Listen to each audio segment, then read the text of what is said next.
Good afternoon, everyone. Thanks for joining us on your MTN Statewide News this Thursday. I'm Janelle Slade.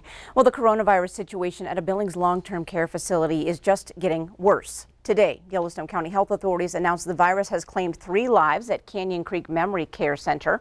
2 women died yesterday and a man died this morning. This comes after a 2-day total confirmed cases at the facility reached 66 residents and employees. Now, these deaths as state health authorities report a record 96 new confirmed COVID-19 cases across the state. 46 of those in Yellowstone County, from all age ranges. Well, Lake County has the next highest number at 14. Today's 96 confirmed cases bring the state total to 594 active cases. And again, 3 more people died in Yellowstone County yesterday and today, bringing the state total to 26 deaths. In Wyoming, a Laramie County man passed away while battling the virus. State health officials say he had no pre-existing conditions, putting him at a higher risk. His passing marks the 21st death in Wyoming. Currently, 360 people had the virus there after 27 new cases were reported yesterday. And meanwhile, an employee at the Yellowstone County 911 Emergency Dispatch Center in Billings has also contracted the virus. Health leaders say the person did not get the virus from anyone at work. The employee is quarantined at home, but no other dispatchers are being quarantined. The Billings Fire Department will continue to monitor staff, follow CDC guidelines, and restrict access to the center. Well, in court news, the man charged with tearing a 10 Commandments statue out of the ground in front of the Flathead County Courthouse says he's not guilty. Anthony Weimer of Columbia Falls was released on his own recognizance and charged with felony criminal mischief. He could face up to 10 years in prison and a $50,000 fine. Weimer's jury trial is set for October 19th. Authorities say he wrapped chains around the monument, then dragged it into the middle of the street behind his pickup truck. Officials say he hasn't been linked to any local protest groups. Well, the Supreme Court says President Trump must release his tax returns and financial records. Now, that ruling triggering a furious series of tweets from the White House today, where the president complained the rulings are a political persecution and not fair to the presidency. Skylar Henry reports. President Trump's years-long battle to keep his financial records secret culminated in today's Supreme Court ruling. In 2 separate opinions, with the justices splitting 7-2, the court ruled the president can block the release of his records to Congress, returning the case to the lower courts. But the High Court upheld New York prosecutors' demand for the president's tax returns, which Mr. Trump had been fighting. We're fighting all the subpoenas. Look, these aren't like impartial people. 3 committees in the Democratic-controlled House and New York prosecutors demanded the president hand over his tax returns, along with other personal financial information. The court heard more than 3 hours of arguments in May. There is a long, long history of Congress seeking records and getting them. At some point, there's a straw that breaks the camel's back. President Trump's lawyers called the subpoenas overreach, arguing the president is immune from criminal prosecution while he's in office. The presidency is being harassed. The Manhattan District Attorney's Office had subpoenaed 8 years of President Trump's personal and corporate tax returns as part of its investigation into hush money payments made to 2 women during the 2016 presidential campaign. In both opinions, President Trump's appointees, Neil Gorsuch and Brett Kavanaugh, joined the majority. Justices Clarence Thomas and Samuel Alito dissented. Skylar Henry, CBS News, Washington. Now, in that New York case, because the tax returns were subpoenaed for a confidential grand jury investigation, it is unlikely those records will become public anytime soon. Well, a Billings judge strikes a blow against a Montana law restricting how mail ballots can be gathered, siding with a coalition of tribes and Native American advocacy groups. They argued the rule passed by voters in 2018 suppressed Native voters. The July 7th order, a preliminary injunction, doesn't bring a lawsuit filed by the Native groups to a definitive end, but it does indicate the judge believes the groups are likely to win their case, and it keeps the state government from enforcing the Ballot Interference Prevention Act while that litigation is pending. Democratic candidate for governor Mike Cooney has been officially cited for violating state law. Back in April, Lieutenant Governor made a campaign-related call from his office at the Capitol. Montana's Commissioner of Political Practices says Cooney must pay $1,000 for the violation. Cooney's campaign confirmed he was in his office for the call, but he used a personal laptop and no state equipment. However, state law prohibits the use of that office for political purposes. More details are emerging about the victims and investigation into a Corvallis apartment fire that took 3 lives earlier this week. Shortly after 2 a.m. Monday, fire crews responded to the fire on Main Street. Ravalli County Sheriff's Office says 3 people, a 27-year-old woman, a 32-year-old man, and a 53-year-old man, all died in the fire. A 57-year-old woman is still hospitalized after suffering significant burn and trauma injuries from jumping out a second-story window. Now, the investigation is ongoing as search warrants and samples from the fire scene have been submitted and completed. Investigators are asking for anyone with information to contact them, as they say any suspicious behavior or observations of potential suspect activity could be crucial. Well, it's time now to check in on the weather scene with meteorologist Ed McIntosh, and we're going to look high into the sky, way out. Way out in the sky. We're going to go beyond weather for this time around and take a look because you have a chance to see a comet visible in the early morning sky. And in fact, here are a few pictures thanks to John McNeil, and shared these from around the Billings area. I'll give you a second. You can try to pick out where you see that comet up there into the early morning sky. Around an hour to 2 hours before sunrise is really the best time to look up towards the north. There's, you could almost pick it out. In some cases, it's just going to look like a fuzzy star out there. But if you use binoculars or a telescope, you'll be able to see it a lot more clearly, see the tail up there. And if you decide you want to try to take photos, make sure you use a tripod and set for maybe a 5 to 10 second exposure. Come back and take a look at forecast details in a little bit. All right, thanks so much, Ed. Well, Montana is apparently a great state to be after the pandemic is over. Business Insider, a business website, has listed 3 Montana cities among the 17 best cities in the western U.S. to live after coronavirus. Missoula ranks the highest of the Montana cities at number 7. Great Falls comes in at number 10, and Billings at number 16, right above Santa Fe, New Mexico. The number 1 city in the western U.S. to move is Logan, Utah. Now, factors for the list include the pre-coronavirus unemployment rate, cost of living, and housing affordability. Well, ahead on your noon news, we'll bring you a bird's eye view of 600 acres that wildlife officials want to add for your enjoyment.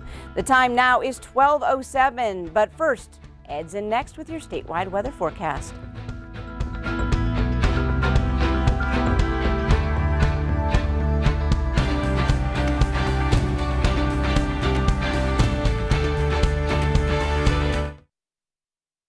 Looking at fairly quiet conditions. Sunshine, temperatures are beginning to warm. We're going to see a lot more readings pump up later in the afternoon. And while it's a little breezy in northeastern Montana, extending over towards Williston, where some of the gusts are hitting around 40, we're looking at lighter winds, less than 10 miles an hour across much of Montana here as of midday. A big contrast to where the winds were yesterday as that disturbance was moving through Canada. Now it's made its way over into Manitoba. That's the reason the winds are still remaining there as we start looking up into areas around Williston. Temperatures this afternoon are going to be mainly into the 80s for the daytime highs through southern Montana and northern Wyoming. Overall, looking at a fairly quiet weather picture as we start getting into the afternoon today.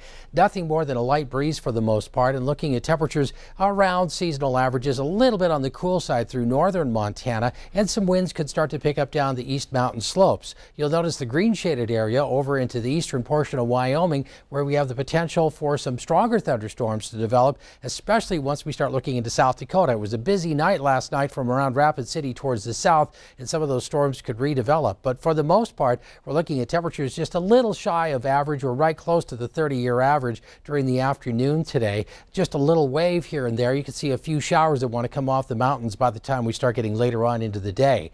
For the overnight temperatures, we'll look at readings mainly into the 50s, a little cooler through areas of southwest Montana, but notice a disturbance starts to develop and push up through areas of northwest Montana during the evening and overnight hours.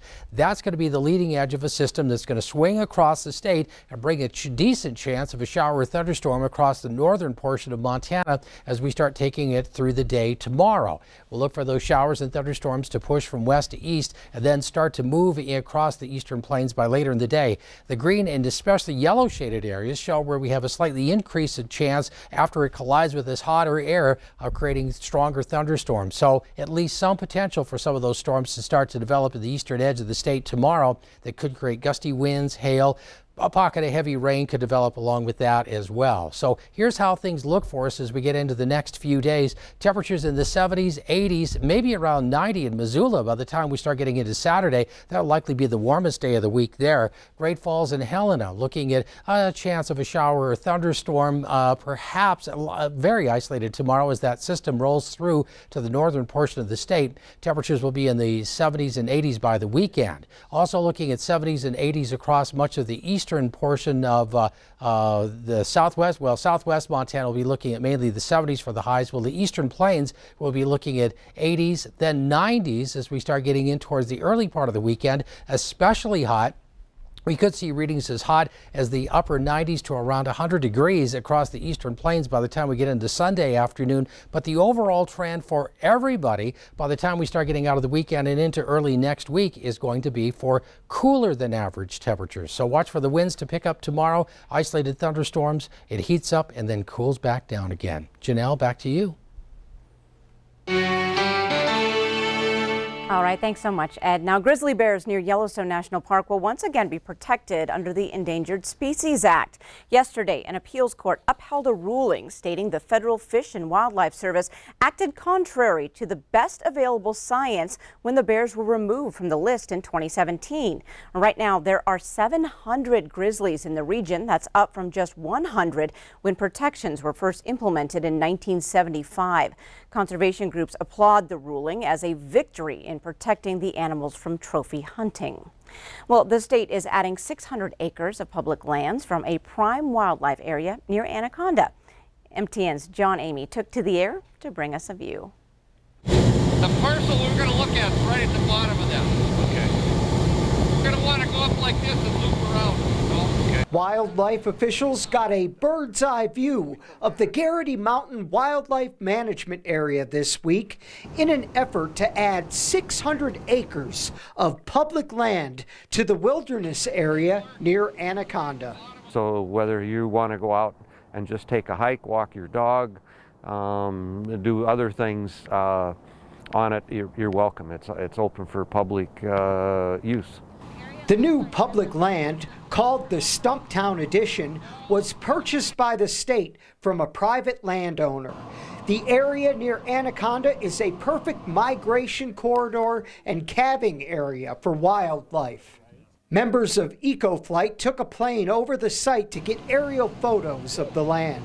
We want to protect or work towards protecting these areas so that they're there for posterity. So we're involved with helping protect wildlife habitat. The addition would complement the 9,000 acres of public land in the Mount Hagen area. This property has about 7/10 of a mile of Warm Springs Creek, which is a great fishery just right out of Anaconda. So to be accessible to everybody, it's even close enough kids could ride their bikes up there and go fishing. Wildlife officials believe the purchase of this land will be great for outdoor enthusiasts as well as the wildlife. That the wildlife can be on their winter area and be undisturbed. And if we do that, then they tend to stay there. If we've got good habitat and they're undisturbed, they stay there and they're not a burden in the winter and the early spring on private lands. Over Anaconda, John Amy, MTN News. Thanks, John. The next step is to get the sale approved by the State Land Board. Up next, your latest ag news with Lane Nordland. Stay with us. Ranch Report from the Montana Ag Network. Welcome back for today's farm and ranch news. This week in Billings, Montana agriculture groups had the chance to sit down with USDA Undersecretary for Marketing and Regulatory Programs Greg Ibaugh as he toured regional food banks. One of the key issues discussed was the state of the cattle markets and the ongoing investigation into alleged price manipulation by the four big packers during COVID-19 and last fall's Tyson beef packing plant fire in Kansas. Montana Stock Growers President Fred Wacker attended the meeting. We had a very good but very frank discussion on the Packer investigation that the United States Department of Agriculture is holding, and that is to do with the Packers and Stockyards Act. And we very strongly support that investigation because we feel that the market pricing has been unfair.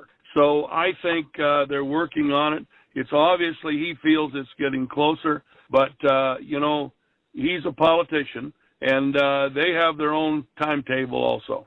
Montana stock growers and other ag groups present at the meeting pressed Undersecretary Ibach to protect the cattle markets with the Packers and Stockyards Act. The Packers and Stockyards Act, one of the things is to protect and maintain a fair market. When the rancher is getting $900 for a calf, the feeder's getting $1,400 for a fat steer, and the packer on the cutout value is picking up $1,400 or $1,500 over his costs. We think that's an unfair enrichment, and we also think it's possibility of antitrust, and we think it needs to be looked at and looked at strongly. The Department of Justice is also conducting its own investigation into the alleged price manipulation. We'll be right back. As we come back today, the latest USDA crop progress report has the first cutting of hay moving along despite weather delays. Alfalfa is at 44% harvested, and the other hay category is at 45% harvested. Now, as we look to the other crops in Montana, of course, Montana is the largest producer of pulse crops in the United States. And for the most part, planted acres of pulse crops is mostly lower this year across the nation.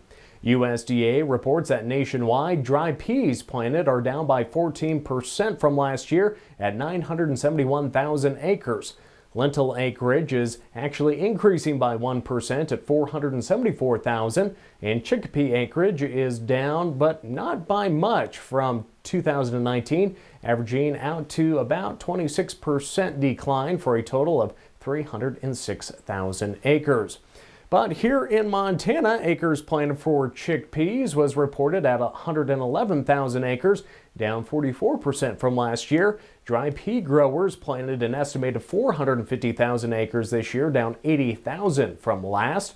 And lentils planted here in the Big Sky State is at 330,000 acres. That's down 35,000 acres from last year.